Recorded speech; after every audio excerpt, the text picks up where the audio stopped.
When I first moved to Mexico, I was so focused on perfect grammar and perfect vocabulary, but then I realized that people were talking without actually talking. Like, entire conversations were happening with just a hand or an eyebrow or even an elbow.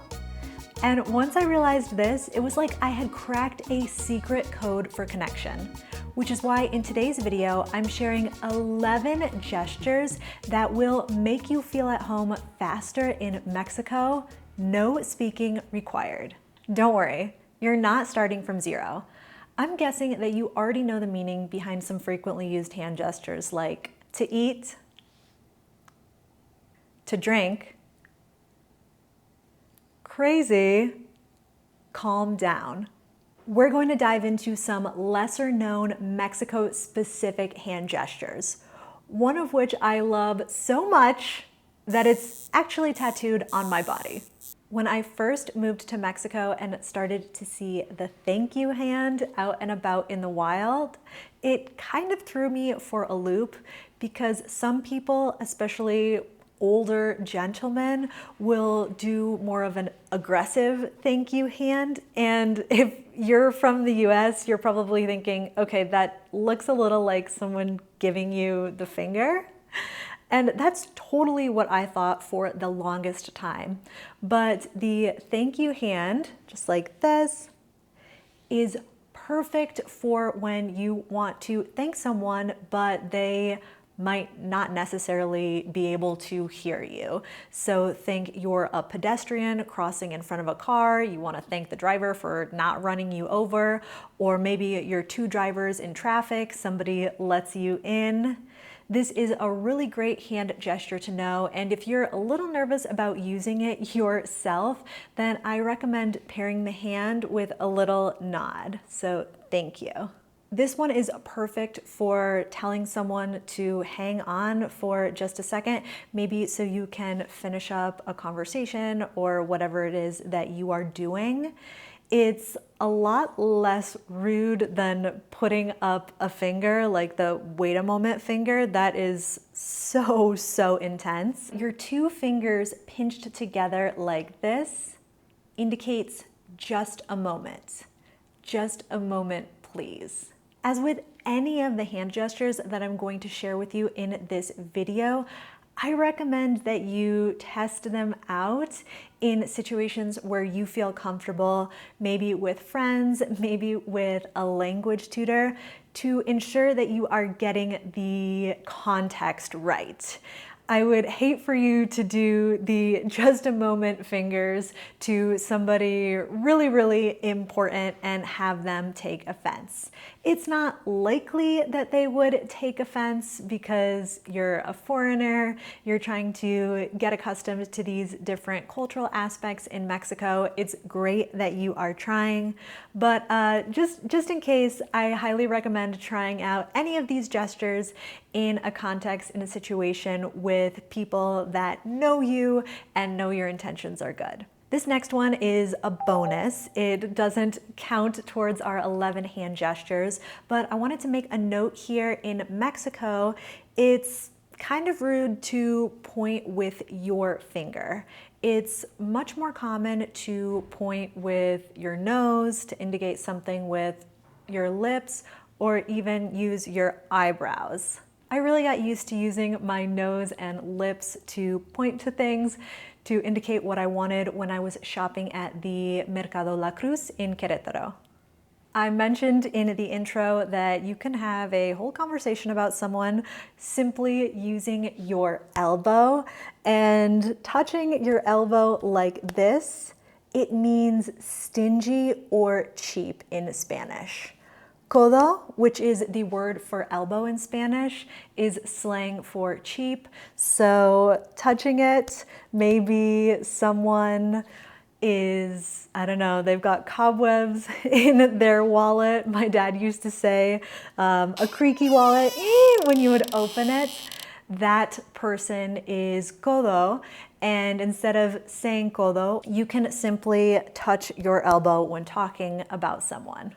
So yes, it is a little gossipy, and you're probably not going to want to say this to someone unless they're a friend of yours and you're just teasing them. I really love this little gesture to go along with a story that you're telling, kind of this upside down C with your pointer finger and thumb.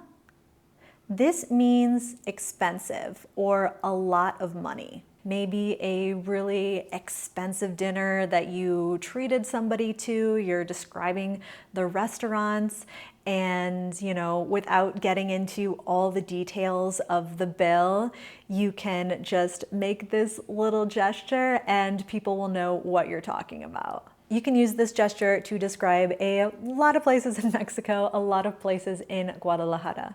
The fingers pinched together on your hand like this and pointed up in the air, this indicates full or crowded. You could use it, say you duck into a bar or a restaurant, scope things out, the rest of your party is waiting out on the sidewalk, and if you come out of the door and they're too far away to hear you, instead of screaming, because nothing says someone from the US like being too loud, instead of screaming, simply hold up your hand like this to let the rest of your party know it is really, really full inside.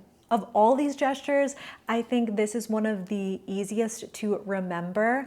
I think of each of the fingers like a person and they're all smooshed together as if they were in a crowded space. If anyone watching this video knows the origin of this next hand gesture, please share it in the comments below. I am so curious. You have your hand up like so, and you're going to make those scrunched fingers again, but instead of holding it together like we did for full, you're going to move your fingers back and forth, and this indicates scary. Maybe you're talking about a terrifying dog that you saw in your neighborhood, or a new horror movie that's coming to the theaters. I just saw it together with James Franco and Alison Brie, and yeah, it was horrific. Whatever the scary situation, this hand gesture is going to help you get your point across. Hey everyone, if you like my content here on YouTube, then I hope you'll consider supporting me over on Patreon. For just $5 a month, you'll get access to a ton of awesome content, including full foreigner interviews that I don't share anywhere else online.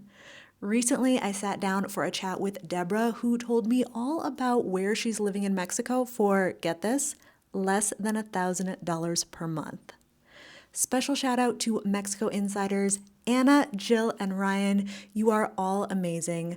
Join the fun over on Patreon, link in the description below. Hi, Taylor. This next one is very intuitive, and it's one that you see a lot in Mexico. I call it the ouch hand. You can use it when you are describing something painful, when something hurts, and this could be a physical or emotional pain. So I like to use this one when somebody does like a sick burn. Ouch. This next one is the Mexican version of the pinky swear that we do in the US. When I'm in the US and I'm promising something to my friends, I'll put up my pinky finger like, okay, pinky swear, pinky swear. In Mexico, I was about to say on the other hand, that's a little hand gestures joke. In Mexico, you will have your pointer finger down behind your thumb like so, and kind of do a little kiss and move the whole hand forward. You don't necessarily need to make the kissing sound, but just touching it to your lips, touching your thumb to your lips. And this gesture indicates, I swear. I solemnly promise that I am going to do whatever it is that I am telling you that I will do. This one is not one that I have used a lot myself because, I don't know, it just feels a little aggressive. I'm gonna have to check in with some of my Mexican friends about this one. But you essentially draw your pointer finger up your throat and flick outwards. This feels very ominous, a very ominous "I told you so," like you are in trouble, mister. Maybe a mother towards her child. But I think if you want to make it a little more playful, maybe your friend went out with that guy that you told her that was going to be a total mistake. I told you so, add a little finger wag. This one is a small but mighty way to say yes. I am talking about the C finger. It's a little finger crunch, a little finger nod, and it is my absolute favorite hand gesture in Mexico. I told you at the top of the video that I got one of these hand gestures tattooed on my body, and it's the C finger.